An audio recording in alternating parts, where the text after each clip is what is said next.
Бүгүн 1-февралда Бишкектин 1-май райондук сотунда Жогорку кеңештин депутаты Адахан Мадумаровдун иши боюнча соттук отурум уланды. Сотко Кыргызстандын мурдагы коргоо министри Исмаил Исаков, Коопсуздук кеңешинин мурдагы катчысы Токон Мамытов, парламенттеги Бүтүн Кыргызстан фракциясынын депутаты Исхак Масалиев күбө катары көрсөтмө бериш үчүн келишкен. 30-январда өткөн жараянда Кыргызстандын Түркиядагы элчиси Руслан Казакбаев, министрлер кабинети төрагасы Акылбек Жапаровдун кеңешчиси Нурлан Сулайманов, президенттин иш башкармасынын мурунку 1-орун басары Эмиль Шерматов күбө катары көрсөтмө берген. Эске салсак, Мадумаров 2023-жылдын 2-сентябрында кармалган. Ички иштер министрлиги Мадумаровго кылмыш жаза кодексинин мамлекеттик чыккынчылык беренеси менен айып коюлгандыгын маалымдаган. Мадумаровго козголгон кылмыш иши тергелип бүтүп, сотко өткөнү 10-октябрда белгилүү болгон.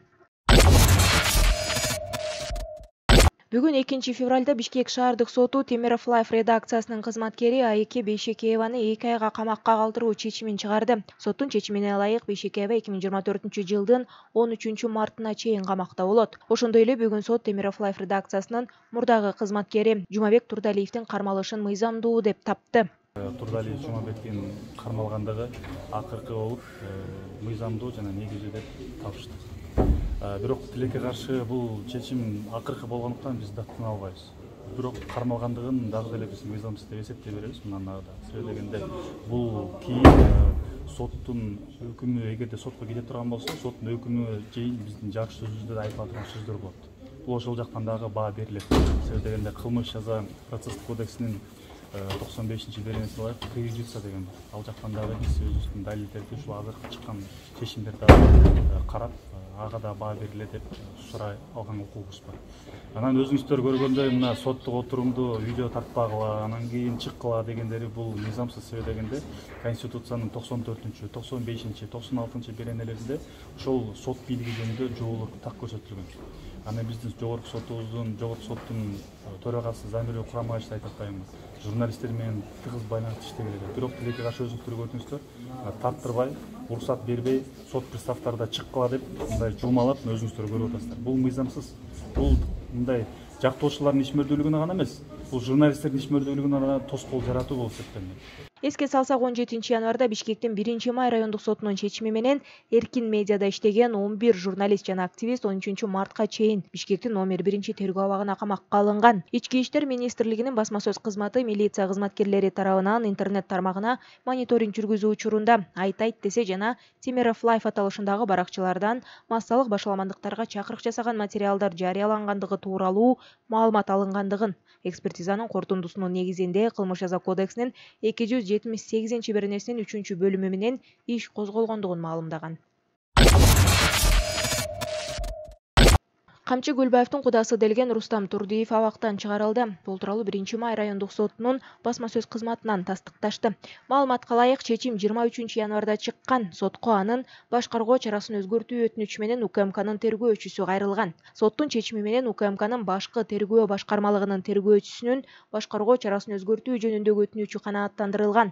Ага карата мурда камакка алуу түрүндөгү баш каргоо чарасы эч жакка кетпөө, тил катына алмашкан деп жазылат маалыматта. Ал эми айрым маалымат каражаттары күч органдарындагы ишенимдүү булактарына таянып, Турдиев мамлекетке $2 миллион төлөп бергендигин жазышты. Бул боюнча УКМК азырынча маалымат бере элек. Эске салсак, Кримтөөл Камчы Гөлбаевдин кудасы Рустам Турдиев 2023-жылдын октябрь айында кармалган. Ал уюшкан кылмыштуу топ түзүүгө же ага катышууга айыпталууда.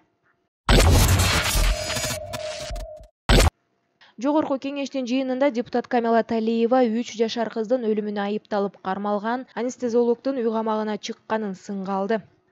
31-январь күнү ошол баягы 3 жашар кыз тишин дарылатам деп барып каза болуп калган, врачтардын шалакылыгынан деп атат. Эми ата-энеси кече күнү президентке кайрылуу жасап, өкмөт үйүнүн астында митингге чыгышты. Биз эми бул жерде баягы баш мыйзамда жазылып турат, 20-беренеде бала мамлекеттеги эң зор байлык деп. Бу жерде баланын өлүмү, наристенин өлүмү эч бир энени ыйлатпасын. Биз мына бул жерде ар бир эне, аял заты баары мага кошулса керек.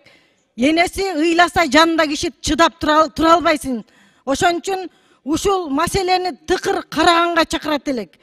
Кече күнү шаардык сот чечим чыгарып коюптур. Анча оор эмес кылмыш деген категорияга киргизип, врачты үй камагына чыгарып коюптур да.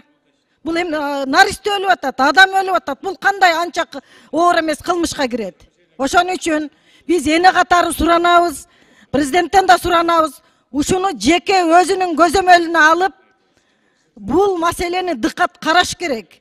Ал эми депутат Айбек Осмонов кесиптешинин пикирин тең бөлүшүп, бардык стоматологиялык клиникаларды көзөмөлгө алуу керектигин айтты. Эске салсак, Бишкек шаардык соту 31 январдагы чечими менен стоматологиялык клиникада чарчап калган 3 жашар кыздын өлүмүнө айыпталып кармалган анестезиологду үй камагына чыгарган. Шаардык соттун маалыматына караганда, соттук коллегия шектүүнүн туруктуу жашаган жери бар экендигин, ага коюлуп жаткан айыптын өтө оор эмес категорияга киргенин эске алып, үй камагына чыгарган. Бишкектин Октябрь райондук соту 13 январда дарыгерди 2 айга камакка алуу чечимин чыгарган. 2023 жылдын 18 декабрында Бишкекте стоматологиялык клиникада 3 жашар кыз тиш дарылоо учурунда чарчап калган. Буга байланыштуу иликтөө комиссиясы түзүлгөн. Комиссиянын корутундусунун негизинде клиника убактылуу жабылып, дарыгерлер жумуштан алынган.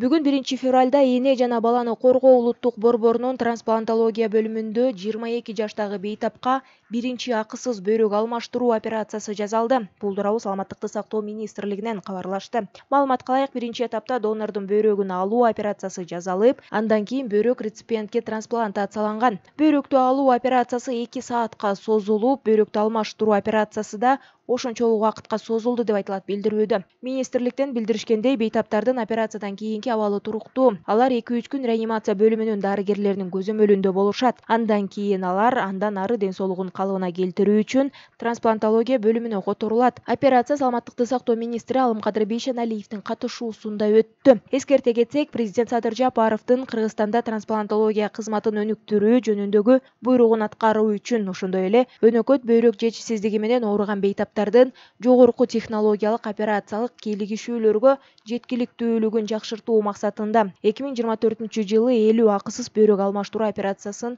жүргүзүү пландалууда.